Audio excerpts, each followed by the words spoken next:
그레데 미항을 출발했던 바울 일행이 알다시피 유라굴로라는 폭풍을 만나가지고 참으로 힘든 시간을 보내었습니다. 약 보름 동안 바울 일행은 폭풍 속에서 왔다 갔다 요동치는 바다 가운데서 정말 목숨 건 사투를 했다고 할까요? 참 어려운 시간들을 보내었습니다.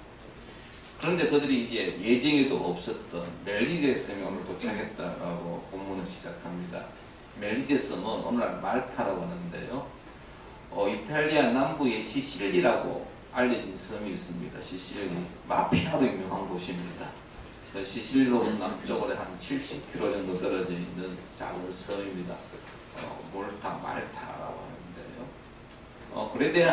그레데 미항으로부터 한 750km 떨어진 곳인데, 하여튼 그 광풍 때문에, 폭풍 때문에 원치 않는 곳으로 그들이 이제 도착을 했던 것이죠.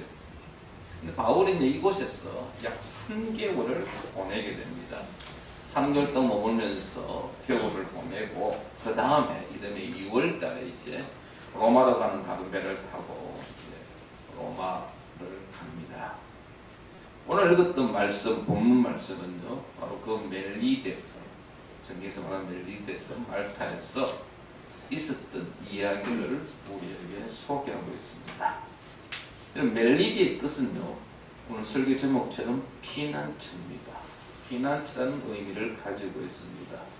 정말 이 섬은, 이곳은 그 이름의 뜻대로 하나님께서 바울에게 제공하신 피난처라고 말할 수 있겠습니다.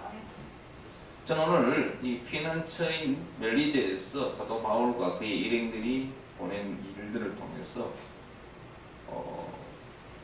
교회에 대해서 좀 생각해 보고자 합니다. 교회가 어쩌면 우리에게 피난처라고 볼 수 있지 않습니까? 그렇다고 한다면 있어야 할 것 2가지와 있어서는 안 될 것 1가지를 좀 찾아보고자 합니다. 첫 번째로 환대가 있었습니다. 환대가. 원주민들이, 멜리데 섬에 살고 있던 원주민들이 바울과 그의 이름을 아주 융숭한 접대를 했다라는 것입니다. 2절 말씀해 보시면, 비가 오고 날이 차매 원주민들이 우리에게 특별한 동정을 하여 불을 피워 우리를 다 영접하더라. 바울과 그의 일행은 여러분 배가 파손되어지고 헤엄쳐서 이제 해안가에 도착을 했습니다. 그러니까 몸이 물이 젖어 있지 않았겠습니까? 거기에다가 2절에 보니까 비가 오고라고 했습니다. 얼마나 많은 비가 내렸는지는 모르겠지만 비에 젖어, 비로 인해서 물에 젖은 어떤 신세가 되었다라는 것이죠. 그리고 이때가 겨울입니다. 날씨가 상당히 추웠습니다. 이들을 위해서 원주민들이 무엇을 제공했다고요?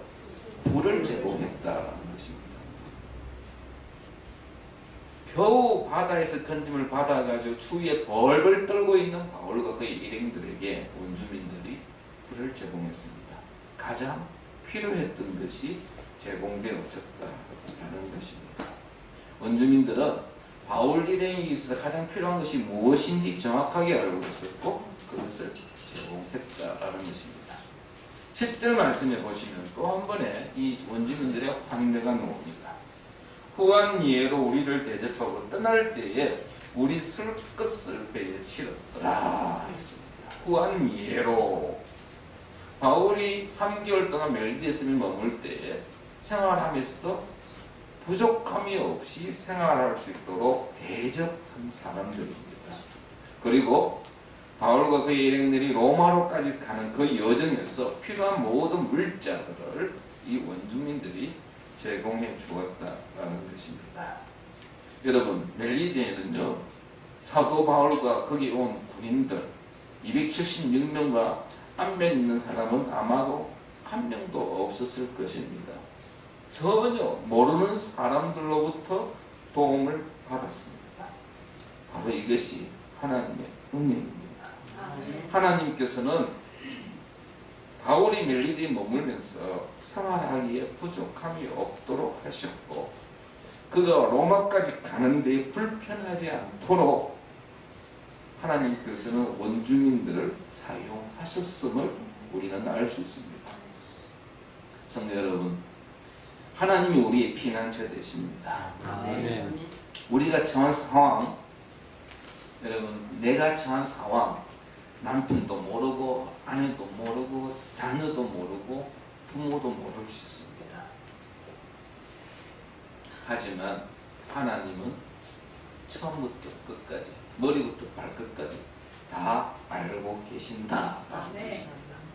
알고 계실 뿐만 아니라 때를 따라서 그 필요함들을 채워주신다라는 것입니다. 생각지도 않는 손길을 통해서 우리의 필요를 공급해 주신다라는 것입니다. 제가 지난 삶을 돌아볼 때 참 많은 이런 하나님의 공급하심이 있었습니다. 그 중에 하나를 이야기하면요, 우리 큰아들 주한이가 대학 입학했을 때입니다. 여러분, 대학 입학하면 제일 큰 건수가 대학 입학 등록금 아닙니까? 뭐 지금은 국가장학금 받아가지고 뭐 등록금 문제 전혀 어려움이 없습니다. 뭐 국립대학 들어가니까 뭐 국가에서 나오는 장학금으로 다 해결이 되더라고요. 근데 입학할 때는 국장을 받을 수가 없는 형편이었어요. 왜냐하면 입학하고 난 다음에서 신청할 수 있으니까. 그러니까 목돈이 필요한데 그때 아는 분 한 분이 저에게 100만 원을 주시면서 하시는 이야기가, 목사님, 이거 주한에게 주는 장학금입니다. 이분이 평소에 자기 주변에 힘들고 어려운 사람들에게, 젊은이들에게 장학금을 주셨던 분이에요. 그래서 이번에 제가 주한이를 선택했습니다. 그래서 장학금으로 쓰십시오. 그때 제가 얼마나 감사한지요. 딱 때를 따라서 필요한 때에 공급해 주십니다. 여러분, 우리가 가장 필요할 때 하나님 우리에게 주십니다. 그런데 여러분, 이런 하나님의 공급이 저에게만 있는 것은 아니라는 것입니다. 예수 그리스도를 자신의 구주로 고백하는 모든 사람들에게 하나님 우리의 아버지가 되어주시고 우리의 피난처가 되어주시고 우리의 필요한 것들을 공급해 주신다는 사실입니다. 다만 우리가 그 사실을 깨닫지 못했을 뿐입니다. 네? 이것은 그냥 저 사람이 나를 아니까 도와줄 것이다 라고 끝날 수 있지만, 그러나 한 걸음 더 나아가서 그 이면을 살펴보면 하나님의 손길이 있음을 우리는 알 수 있다는 사실입니다. 무엇보다도 하나님은 우리에게 가장 필요한 것을 주셨습니다. 바로 예수 그리스도이십니다.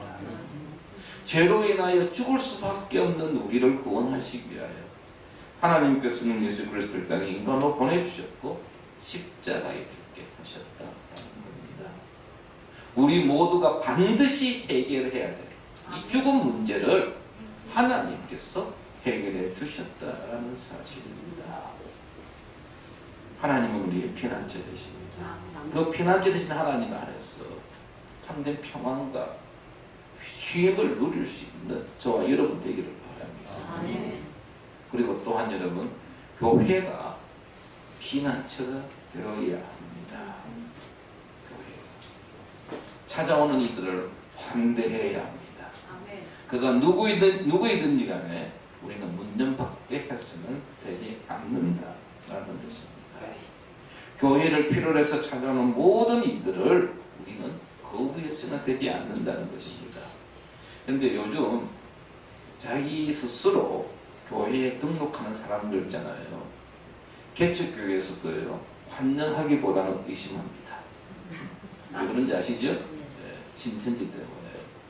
혹시 이 사람이 신천지 속에 있는 사람인데 우리 교회 와서 어떤 해방을 할 것인가, 그런 두려움과 염려 때문에 이제는 환영하는 것보다는 의심의 눈초리를 먼저 보낸다는 사실이 우리로 하여금 참 안타까울 뿐입니다. 여러분, 누군가가 교회를 방문하였을 때에 그 교회에서 따뜻함을 좀 느낄 수 있어야 되지 않느냐. 지금 히터가 틀어지는 것만 따뜻합니까? 이런 따뜻함이 그냥 예배하는 가운데서 같이 식탁 교제 나누는 가운데서 있어야 한다는 것이죠. 냉랭한 추위가 있는 것이 아니라 좀 교회에 오면은 환한 미소에 좀 따뜻함을 느낄 수 있는, 한 번 발걸음으로 끝나는 것이 아니라 두 번, 세 번 계속해서 발걸음할 수 있는 교회. 그런 교회가 하나님이 기뻐하시는 교회가 아니겠느냐 그런 생각을 이 아침에 봅니다. 두 번째로요. 이 멜리데섬에서 오해가 있었습니다. 원주민들이 바울에 대해서 두 가지 오해를 했습니다. 첫 번째 오해는요. 바울을 살인자로 생각했습니다. 4절 말씀을 한번 보십시오.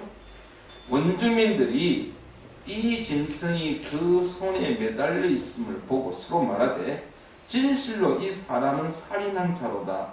바다에서는 구조를 받았으나 공의가 그를 살지 못하게 함이로다 하더니 이제 원주민이 불을 피워놨습니다. 사람들은 그 불 주위에 둘러서서 불을 쬐고 있습니다. 참 불 쬐고 있는데 움직이기 싫지요. 요즘 같은 날씨 여러분들 앉아있는데 바깥에 나가서 청소하라 그러면 미적미적 그러지 않습니까? 저도 마찬가지입니다. 어제 아침에 앉아있는데 집사람이 밖에 나가더니 마당 좀 쓸어야 되겠는데요. 나가기 싫더라고요. 추우니까요. 결국은 뭐 어떻게 합니까? 누가 쓸 상관없으니 제가 쓸어야 되죠. 쓸긴 쓸었지만 움직이기 싫습니다. 근데 바울은요. 그 불 쬐고 있으면서 가만히 있지 않았습니다. 가만히 보니까 전부 다 주위에 벌벌 불 쬐고 있는데 여러분들 불이 나는 게 나무가 타면 나중에 불이 꺼지지 않습니까? 그래서 바울이 앞장서가지고 둘러보니까 나무가 있는 거예요. 그래서 나무 더 있는 데 가가지고 나무를 덜어가지고 이제 불을 또 피우려고 가져왔습니다.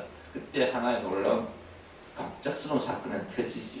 그것은 그 나무 가지에 있는 뱀이 아마 동면하다가 아마 그 뜨거운 불기에 아마 깜짝 놀랐는지 이 바울을 물었습니다. 성경에 보니까 독사라고 이야기합니다. 독사. 여러분 뱀에 물렸으면 어떤 반응이 보여야 됩니까? 아이고 큰일 났다고 야 약하져라 뭐 이래야 되는데 원주민들은 뭐라고 이야기합니까? 서로 말하되 진실로 이 사람은 살인한 자로다. 살인한 자. 바울이 바다에서 건짐을 받긴 했지만은 이 사람이 죄가 있는 사람이었기 때문에 이 그들이 믿는 신이 이제 그 복수의 여신 이름이 그 네메시스인데 이 네메시스 신이 바울을 벌했다라고 오해했다는 것입니다. 바울이 살인자였기 때문에 그에 대한 응분의 대가를 지금 받고 있는 것이다라고 단정했다는 사실입니다. 또 하나의 오해가 뭡니다. 6절입니다. 6절 같이 한번 읽어보겠습니다. 그들은 그가 묻든지 혹은 갑자기 쓰러져 죽을 줄로 기다렸다가 오래 기다려도 그에게 아무 이상이 없음을 보고 돌이켜 생각하여 말하되 그를 신이라 하더라. 이번에는 완전히 180도 다릅니다. 살인자라고 했는데 이번에는 신이다라고 이야기합니다. 왜 그렇습니까? 독사에 물렸으면은 당장 얼굴빛이 벗기든지 아니면 뭐 내 살려라고 쓰러지든지 뭐 이런 일 뭐 구토를 하든지 뭐 어떤 이 독에 의한 현상이 나타나야 하는데 바울이 자기 그 몸에 있는 뱀을 갖다가 맸다고 불에 푹 던져버리고 그냥 가만히 있는 거예요. 어떤 일도 바울에게 일어나지 않는 겁니다. 이걸 원주민이 보니까 놀래었지 않습니까? 아니 독사에 물렸으면 죽든지 쓰러지든지 어떤 일이 일어나야 되는데 그 어떤 현상도 일어나지 않는 것을 보니까 야 이거는 신이다. 아니면 신적 어떤 존재로 이 원주민들이 생각하게 되었다라는 사실입니다. 그런데요, 이 두 가지 사건에 의한 오해가요, 결국은 바울을 높여주는 하나의 계기가 되었다라는 사실입니다. 만약에 바울이 이 뱀에 물려서 죽었다라고 한다면은 사람들은 바울을 정말 살인자로 생각했을 것입니다. 하나님께서 유라굴라 폭풍 속에서 건져내셨는데 하나님이 건져내신 것이 아니라 그냥 운이 좋아서 폭풍 가운데 살아난 사람이었고 근데 그 운이 끝났기 때문에 이제 죽은 것이라고 사람들이 치부할 수 있다는 것입니다. 뿐만 아니라 사도 바울이 그 276명 자기 바울을 전 275명 앞에서 분명히 하나님 말씀을 선포했습니다. 하나님께서 우리를 건져주실 것이고 내가 바울이 뭡니까? 로마에까지 가게 될 것이라고 이야기했는데 이 이야기가 결국 거짓이고 엉터리라는 사실. 다시 말하면 하나님의 말씀이 망언이 되는 그런 결과를 가져올 수 있게 되었다라는 것입니다. 그래서 바울이 죽지 않음을 인해 가지고 바울은 죄수가 아니라는 사실, 죄인이 아니었다는 사실을 하나님께서는 다시 한번 확인시켜 주었어요. 그래서 사람들의 태도가 달라졌죠. 여러분, 신이라고 했다는 이야기 뭡니까? 존경을 이야기합니다. 원주민들이 바울을 달리고 옵니다. 바다에서 건지님 받은 바울 역시 여러분 뭡니까? 이 옷이라든지 차림새가 어땠겠습니까? 역시 그냥 물에 젖어 있고 좀 그런 꼴불기나 그럴까요? 여러분 제대로 머리도 그랬을 것이고 제대로 갖추지 않았지 않습니까? 외모로 볼 때 별 볼일 없는 사람이었는데 그리고 로마 군인에 의해서 끌려오는 죄수의 신분을 보았는데 아 이거 아니구나. 이 사람은 죄수가 아니구나. 하나님이 함께하는 사람이구나 라는 사실을 원주민들과 그와 함께 있던 일행들이 알게 되었다라는 것입니다. 뿐만 아닙니다. 이 소문을 들은 보블리오 추장이 자기 집으로 초대하기까지 했다는 사실입니다. 여러분, 오해를 받으면 답답합니다. 오해를 받으면 참 속에서 그냥 끌어올립니다. 내가 하지도 않았는데 내보고 했다고 했을 때 좋은 방향으로 오해하면 괜찮은데 나쁜 방향으로 오해하면은 정말 이건 어떻게 볼 수가 없습니다. 그래서 흔히 하는 말로 좀 심하게 이야기하시는 분 뭡니까? 내 속을 가봐야니까 막 이런 이야기 하지 않습니까?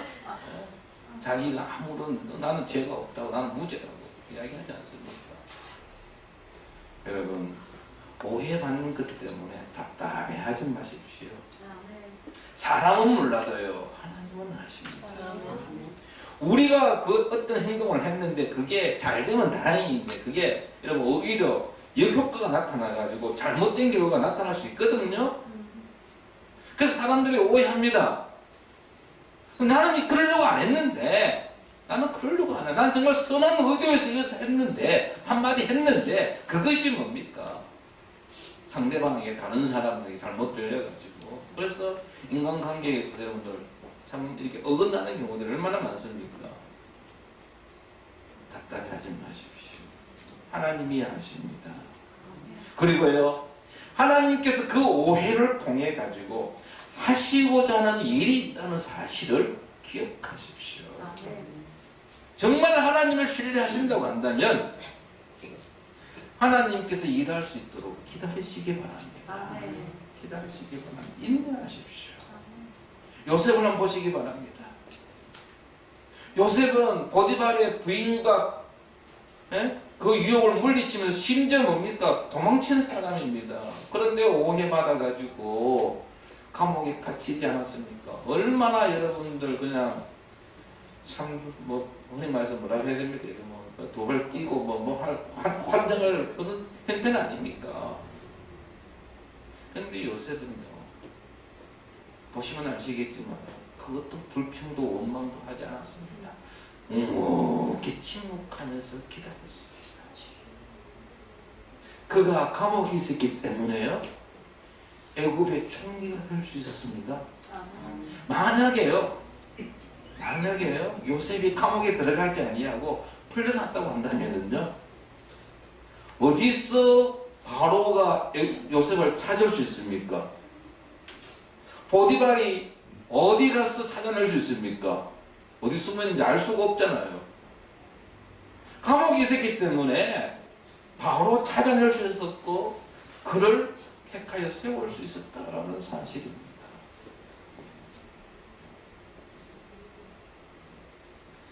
여러분 오해받는 것도 있지만 반대로 다른 사람들을 함부로 판단하거나 오해하는 일도 우리는 없어야 할 것입니다.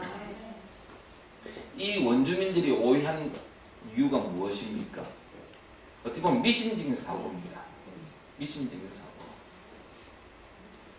벌을 받는다. 그분은 어디서 왔느냐? 죄를 지었기 때문이다. 죄의 결과로 벌로 생각한 사람이었습니다. 그래서 바울이 뱀에 물리니까 이 사람은 어떤 죄를 지었구나. 우리가 알지 못하지만 어떤 죄를 지었기 때문에 신이 그에게 벌했구나 라는 생각을 가졌다는 것이죠. 우리는 흔히 인과관계를 따집니다. 원인과 결과를 가지고 설명하려고 합니다. 그래서 우리 속담에도 안에 된 굴뚝에 연기 나랴. 그 말은 뭡니까? 뭔가 했기 때문에 연기 나지 않았느냐라고 이야기합니다. 근데 여러분, 안에 된 굴뚝에도요 연기 날 수 있다는 사실입니다. 안에 된 굴뚝에도 연기 납니다. 예수님께서 제자들과 함께 길을 걸어갈 때 태어났으면서부터 앞을 보지 못한 소경을 만납니다. 그때 예수님의 제자들 사이에 논쟁이 벌어집니다. 그리고 예수님께 질문하죠. 예수님, 저 사람이 태어날 때부터 앞을 보지 못하는 소경인데 도대체 누구의 죄 때문입니까? 그 부모의 죄 때문입니까? 아니면 저 사람의 죄 때문입니까? 답이 안 나와요. 부모의 죄 때문에 하기에는 그렇고, 아니 태어날 때부터 소경이니까 본인의 죄는 아니잖아요. 본인의 죄는 아니잖아요. 태어날 때부터 어떻게 죄를 짓습니까? 그러면 부모의 죄인가? 그러면 도대체 부모의 죄가, 부모가 죄를 지었으면 부모가 받아야 되지 왜 그 자녀가 받아야 한단 말이냐. 이게 이제 논리적으로 이게 맞지 않는 겁니다. 그래서 막 서로 싸웁니다. 다툽니다. 그럴 때 예수님 한 말씀 하시죠. 소경된 것은 부모의 죄도 아니고 본인의 죄도 아니라는 것입니다. 이러한 모습은요 욥의 친구들에게서도 찾아볼 수 있습니다. 여러분, 욥이 모든 것을 다 잃어버리고 몸에 병이 생겼을 때에 욥의 친구들이 찾아와서 한 말이 무엇입니까? 욥에게 이야기합니다. 도대체 네가 무슨 죄를 지었기에 이런 벌을 받았느냐? 하나님께 네 죄를 고백하고 용서를 받으라 하고 다그칩니다. 그런데 사실은 그렇지 않지 않습니까? 우리는 이러한 실수를 하지 말아야 할 것입니다. 교회 안에서 서로 상처 주는 일은 하지 말아야 한다는 것입니다. 여러분, 교회가 진정한 피난처 역할을 하려면 우리는 그 상처를 보담아 줄 수 있어야 합니다. 교회 안에서 서로의 위로가 되어야 합니다. 그런데 교회 와서 상처받는다 그러면 이건 좀 골치 아프잖아요. 진정한 피난처는 그 안에서 위로를 누려야 합니다. 위로를 누려야 합니다. 마지막으로요, 이 멜리데스에서 치유가 있었습니다. 바울이 뱀에게도 물렸음에도 불구하고 죽지 않았다는 소문이 쫙 퍼지자 그 섬에서 가장 높은 사람, 일부 성경에서는 추장이라는 단어를 쓰고 있는데요, 보글리오가 자기 집으로 초대합니다. 그래서 바울과 그의 일행은 270명이 다 갔는지 아니면 일부만 갔는지 알 수 없지만은 여하튼 바울을 포함해서 몇몇 사람들이 이 보글리오의 함대를 받게 됩니다. 한 사흘 동안 그 집에 머물면서 대접을 받는데요, 그 집에 있다 보니까 그의 아버지 보글리오의 부친이 열병과 이길에 걸려서 힘들어한다, 병 걸린 사실을 알게 됩니다. 그러자 바울이 그 보글리오의 부친을 위해서 안수하고 기도했습니다. 8절 말씀입니다. 8절을 같이 한번 읽어보겠습니다. 보글리오의 부친이 열병과 이길에 걸려 누워있거늘 바울이 들어가서 기도하고 그에게 안수하여 낫게 하매 라고 했습니다. 즉각적인 치유입니다. 바울이 기도하고 안수하였더니 바로 그 자리에서 이 사람이 나았습니다. 베드로와 요한의 성전 미문을 지나가다가 안전뱅이가 한 분 주십시오 라고 했을 때 일어나 예수 그리스도의 이름으로 명하노니 일어나 걸어가 했을 때 그 안전뱅이가 일어나 걸으며 뛰며 하나님을 찬양했던 것처럼 이 보글리오의 부친이 바로 그 자리에서 나왔습니다. 놀라운 치유의 역사가 일어났습니다. 하나님의 능력이 나타났습니다. 근데 그걸로 끝이 아니었죠. 9절 보십시오. 이러므로 성 가운데 다른 병든 사람들이 와서 고침을 받고 보글리오 부친이 나왔던 소문이 쫙 퍼지자 그 섬에 있는 많은 병자들이 바울에게 찾아옵니다. 나도 고쳐주십시오. 나도 고쳐주십시오. 그래서 바울이 그들의 병을 다 고쳐주었다고 성경은 기록합니다. 아마 여기에 보면은 그때 고침을 받고라는 단어는요, 그냥 즉각 나았다는 의미가 아니고 이거는 시간이 소요되어지는 것을 이야기합니다. 제 시간 동안 치유되어, 그러니까 하루아침 나는 것이 아니라 일정한 시간을 두고 고침을 받았다라는 이야기입니다. 이것을 볼 때에 이 바울의 치유 사역에 누가가, 동행 의사 누가가 함께 하지 않았겠느냐 추정할 수 있습니다. 그래서 누가와 함께 바울은 그 병든 자들을 온전히 다 치유했다라는 사실입니다. 다만 하나 의아한 게 있습니다.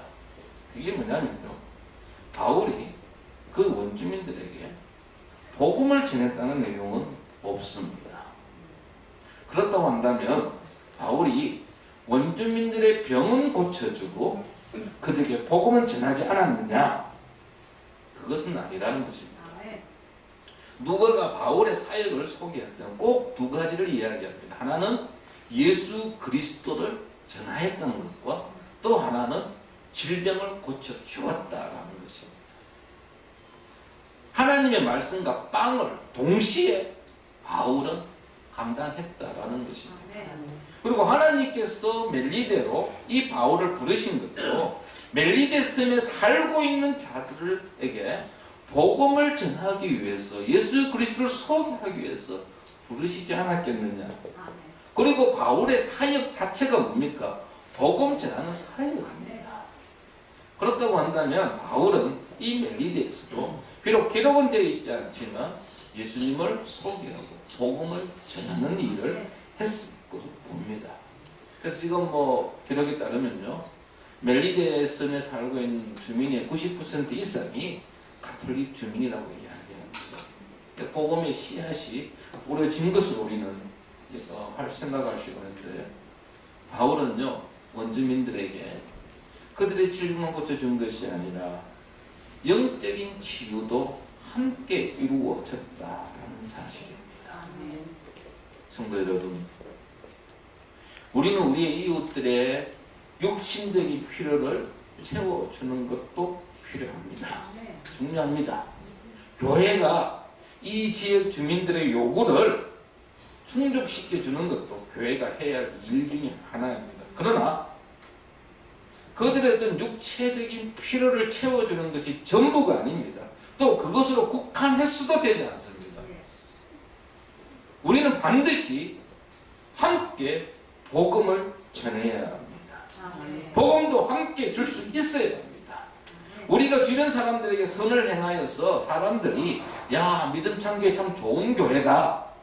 우리가 이제 또 한 달만 있으면 그러면서 캐롤 부를 거 아닙니까? 그러면 이제 또 이 주변의 사람들에게 쓰레기 봉투 이제 또 하나씩 한 장씩 집주마다 나누어 주는 일들을 하게 될 것입니다. 그것을 보면서 사람들은 믿음 창교회 참 좋은 일을 한다 라는 평가를 받는 건 참 좋습니다만은 여러분, 그게 전부가 되어서는 안 된다는 것이죠. 어제 남은당태 했습니다. 이 주변 사람들을 위해서 참 많은 좋은 일들이라고 생각되어집니다. 그러나 이 모든 것들은 복음을 전하기 위한 수단이라는 사실을 잊지 말아야 한다는 사실입니다. 복음이 들어가지 않는다고 한다면, 복음을 전하지 않는다고 한다면 우리의 그 어떤 선한 행위도 아무런 의미가 없다는 것입니다. 우리의 이름을 알리기 위해서, 교회의 이름을 알리기 위해서는 선한 행위를 하는 것이 아닙니다. 아직도 예수 그리스도를 알지 못하고 죽음 가운데 방황하고 있는, 죽음에 인해서 고민하고 죽음 때문에 염려하는 그들에게 복음을 전하기 위해서 우리는 선하게 살아가는 것입니다. 영적인 치유도 함께 이루어져 가야 한다는 사실입니다. 오늘 본문은 바울이 뱀에 물렸다가 극적으로 살아난 사건과 그리고 그의 치유 사역을 통해서 바울이 어떤 사람이라는 사실을 이제 분명히 보여주고 있습니다. 그가 죄인이 아니라는 것과 하나님이 함께하는 사람이라는 사실을 우리로 하여금 다시 한번 확인시켜 주는 본문입니다. 또한 하나 생각해야 될 것은 바울이 로마에 가서 복음 전하는 것을 방해하는 그 사탄의 사역을 하나님께서 어떻게 막으셨는지를 또한 볼 수 있습니다.